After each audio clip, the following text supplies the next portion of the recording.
own your land, and then think about the strategy with which you're going to grow your voice, your brand, your business, or whatever it is that you're trying to do as a physician, right? It doesn't have to be selling anything. You could be looking to educate the public. You could be looking to increase your patient load so that you could treat them in your clinic. But regardless of what it is, there are always entrepreneurial factors behind our plans and our strategies. So that's the best advice I have for trainees and for students where it comes to your future. Right now, you're inundated with a lot of medical information, but don't underestimate the power of entrepreneurship and the concepts that those of us that are older and more experienced have learned and can pass on to you. Welcome to the Prospective Doctor Podcast, brought to you by Med School Coach. Pre-med and medical students alike are encouraged to tune in each week for tips on how to become a strong med school candidate, gain acceptance into the school of your dreams, and succeed on your journey toward residency and becoming a doctor. Hello there. I'm so excited to have another special guest, Dr. Dana Corriel. I'm just going to give her an opportunity to tell us a little bit about yourself and your journey to medicine. Sure. So I am Dana Corriel. I live here in the tri-state area right outside of New York City, and I am an internist by training. So I earned a medical degree, I trained in internal medicine, and then I went straight into work, took no gaps, took no breaks, did the traditional medical route nonstop, and experienced a lot of the symptoms, I guess you could say, that other physicians right now in practice are feeling, and decided to commit myself to fully making some impact in terms of change, and became a full-time entrepreneur in a venture that's looking to promote the autonomy of doctors. So that's it in a nutshell. The name of my venture is SoMeDocs. I know that Dr. DeRuin knows about it because she's a member, and I'm so thankful for that. And that's it. I'd love to talk about whatever it is that will interest the audience. Thank you. I love it. I know that you mentioned a few things.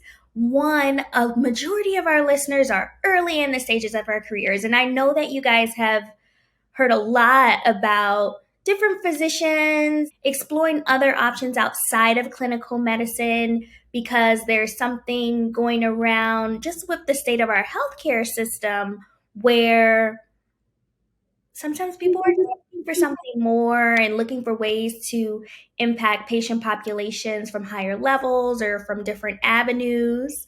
Or even in addition to their clinical practice, they can do things that may seem fulfilling. So for you, that has been working to help to promote disseminating information via social media from various healthcare experts.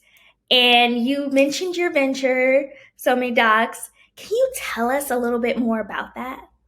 Yeah, absolutely. So the main hub is on a website / platform. I call it a platform because doctors that become members can actually log in and have a behind the scenes view. So it's a platform on doctorsonsocialmedia.com. It is made of different arms, and the different arms are meant to both help physicians with networking, with collaborations, with learning together, and with really promoting themselves in their careers, propelling it forward. And it also, additionally, something really unique about it is that it even showcases you on the site. So there's a little bit of like promotion, marketing, publicity involved in this. The website is free and public facing, so anybody can use it. And on it, we have all kinds of different things, including a very unique data bank where we verify doctors before they have a profile built in there. But the profiles, once they're built, are very uniquely searchable. There's filters on the side, and those filters can be used to identify an advisor for a startup, used to identify an expert to quote in an article, someone to interview in a podcast, someone to hire for speaking. But the filters are very unique to niche down the search of anyone in public that's looking for a doctor. And that includes patients and other doctors. But nothing that like this has really available out there. And then we have additional things like that in and of itself is pretty unique and not available anywhere. But we also have a live lecture section where anybody in the world can tune into a live lecture for free.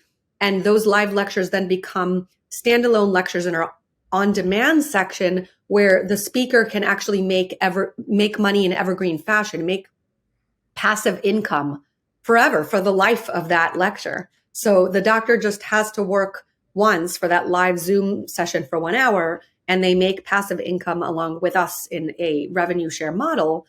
It's a great way for doctors to start building their brands, to get the word out there, to spread their expertise, right? To help share their experiences, but also to start generating an income stream outside of their, 9 to 5. So that's the live lectures. We have a magazine section that hosts articles by doctors. We have an outside exam room section that showcases lists of doctor speakers, doctor podcasters like yourself, doctor writers of books, coaches, community builders, and more. So again, it really is a hub, and it's like no other hub. And right now we're calling it the Healthcare Influencer Mall because really it is sort of like a library or a mall where things are categorized and where the world can come in and really pick exactly what they need at the moment. I love that. And it really is a revolutionary platform because as you mentioned, there's nothing like it where you can come and actually learn from healthcare experts from all over the country. And as you mentioned, like there are lectures. So if there's a topic that may interest the students, they can go and listen to it. There are opportunities to monetize your medical degree because patient care is one aspect, but I think that it's very important for everyone listening to learn about the business of medicine. And as you go through your education and training, when you graduate, you will be a subject matter expert in your field and in your specialty. And there will be people who should want to learn from you instead of some of the more non-traditional or non-accurate people on social media. So I know that, I don't know about when you were in school, but when I was in school, and we won't date ourselves, we didn't necessarily have a lot of social media. And even with phones and all of those things as they came about, sometimes it was even frowned upon to post anything on social media or to look up things or to use your phone on rounds and things like that. But times are changing. So a lot of you listeners out there, you may have Instagram pages or Pinterest pages or things like that, or LinkedIn. And if you don't, you probably should get one as time evolves and even as you may decide to open your own practice and things like that. So at this time where the students may be in their particular level of training, whether or not it's pre-med, med school, residency, how do you think that they should kind of equip themselves to become a part of the social media revolution for physicians? Number one is awareness.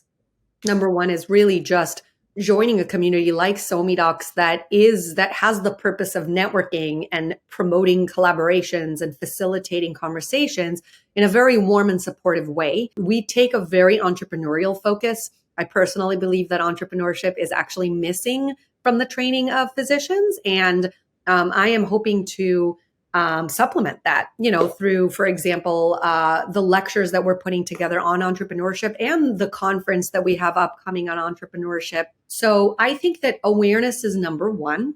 And then after you're aware of how others are building, right, you soak it in. And I'm one to say, always think out of the box. Just because I'm doing it a certain way doesn't mean that you have to because you're a different person.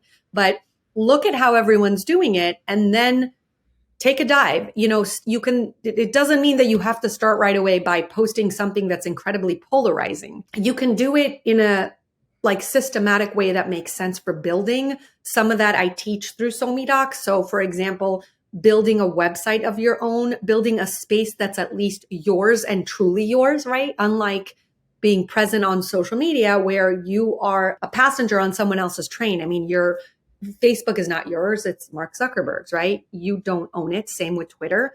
it's Elon Musk's, but you're going to use those spaces to network and interact to meet your endpoint goals. So it's very important for every student and trainee out there that's listening to really take some time to grow their awareness of what's happening online and how we communicate and connect today, to define your endpoint goals. And those may differ today from what they will be in a few years when you're, let's say, an attending, right? Like you and I are. Those may be different. So take a look at what others are doing, learn from them, and then define your own goals, and then start to build brick by brick. And again, it starts with something of your own. I really believe it starts with something of your own. At least own the land. And I say it, obviously analogously, like own the land, take out the URL for your site. If it needs to be on social media, take out your handle. I mean, I'm not going to go into a lesson now, but there's definitely branding concepts involved there. But own your land and then think about the strategy with which you're going to grow your voice, your brand, your business, or whatever it is that you're trying to do as a physician, right? It doesn't have to be selling anything. You could be looking to educate the public. You could be looking to increase your patient load so that you could treat them in your clinic. But regardless of what it is, there are always entrepreneurial factors behind our plans and our strategies. So that's the best advice I have for trainees and for students where it comes to your future. Right now, you're inundated with a lot of medical information, but don't underestimate the power of entrepreneurship and the concepts that those of us that are older and more experienced have learned and can pass on to you. I don't think that I could have said it any better. I think that sometimes when people hear the word branding, they're like, ick, but you are a brand, whether or not you like it or not. So even now, when you're in your interviewing phase, you are showcasing your best self to put that forward and showcasing little snippets of what you're good at, what you've done in the past, what your area of expertise is right now. And of course, that will grow as you obtain more training, but you are not showing your complete self, to be honest. So you have to figure out how to package things in yourself in order to figure out your game plan and map up where you want to be. If you want to be an orthopedic surgeon, read about different orthopedic things in the media and on, of course, reputable journals and things like that, and stay on top of the hot topics. Figure out what your patients are looking for. If you want to be a primary care doctor, figuring out what ways to communicate with patients and to share information, because that's kind of what you're going to do when you're caring for these patients. They may come in with these questions that they've seen on TikToks or Instagram Reels or even in the news, and you're going to have to figure out how to connect with them at their level and explain things. So figuring out that now and how to communicate and how to showcase who you are is very important. Yeah, I completely agree with you. And I think going back to when you talked about the word brand and the fact that some people sort of get yeekied out by it, it's really all about the perspective, right? So if you are right now a trainee in a medical program, or even if you work for a system and you're an attending, the point is you are a brand. And that system, that medical system, right, is actually showing you off as their brand, meaning they're taking their really amazing, powerful, right, players, the people that are actually making the system well-oiled, and they are showing it to the world. Nobody would visit a hospital if it wasn't for the doctors that are involved, right? It's the doctors that are actually making the system well-oiled, that are actually, doling out really good medical care. We've seen those billboard signs that advertise that this is a doctor that has trained here and there, and this is like the world's foremost expert in XYZ. We are brands, and the systems at the top understand that.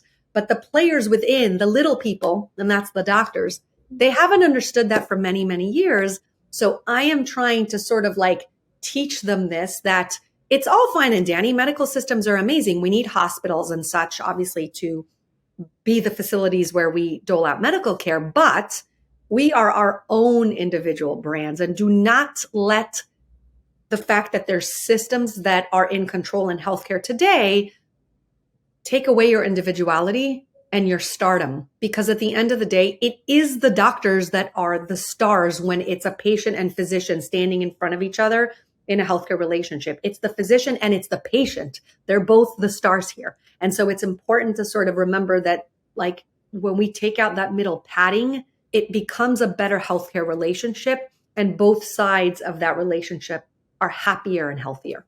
Absolutely. So with SoMeDocs, your platform highlights physicians, dentists, and podiatrists.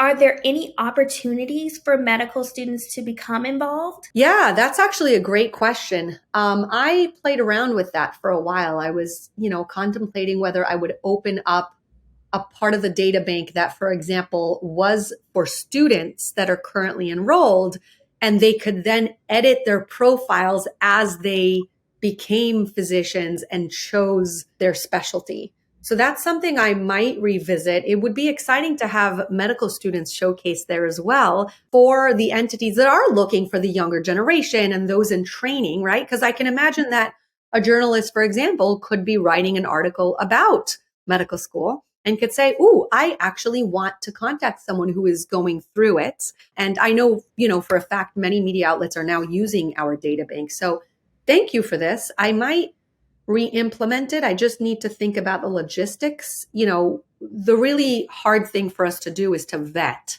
That takes a lot of time. But because we recently introduced the free option for doctors to join, it's really exciting, but it's brought on a ton of work.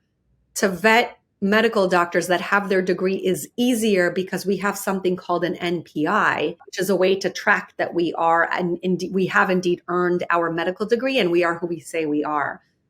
So yes, I am definitely going to think about bringing in medical students because I think it would be fun to have them interacting with us. But again, I need to figure that out. Absolutely. So you guys heard it here first. So there may be updates in the coming year or so. So definitely check out SoMeDocs' website and social media handles for that, which I'll ask you to share. But before we get to that, my final question for you, which I love to ask all the doctors that come on, is if there was one thing you could change about healthcare, because our healthcare system is totally perfect, and you had a magic wand, what would that be?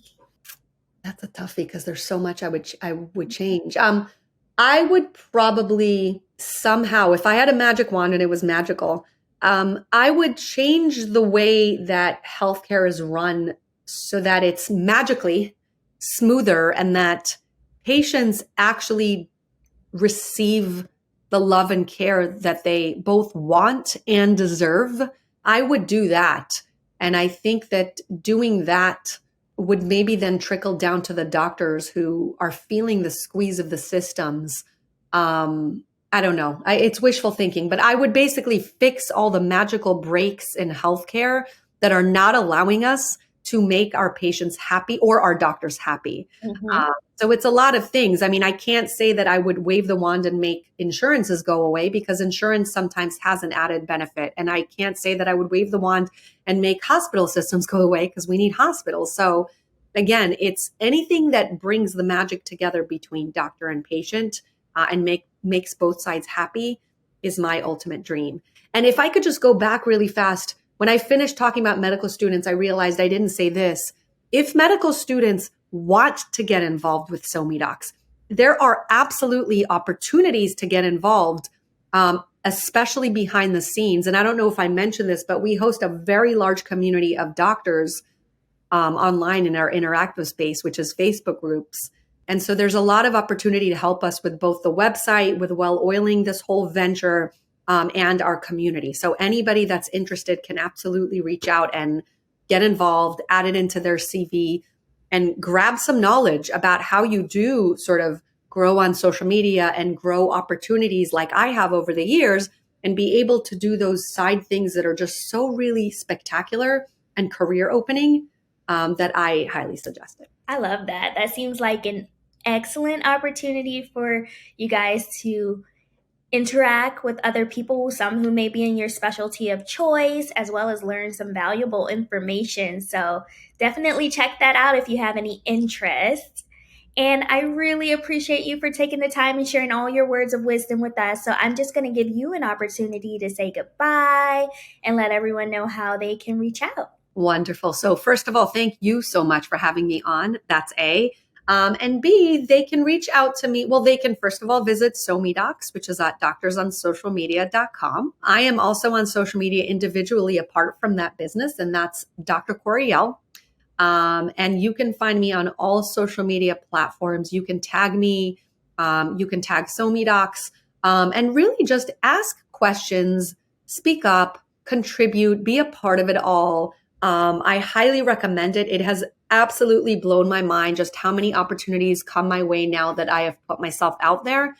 And I highly suggest it for anybody that's listening that wants to do the same. Thank you so much. For all of the listeners out there, feel free. I strongly encourage you to take that advice and reach out. Definitely click the subscribe button here if you haven't. Share it with a friend who you know may be interested in social media and things like that. And I'll see you guys again next week with another guest. Bye. Bye-bye. Each episode of the Prospective Doctor podcast is brought to you by Med School Coach. To access articles, videos, webinars, and free tools to help you succeed on your journey toward med school and beyond, visit our website, prospectivedoctor.com. We hope you tune in again next time.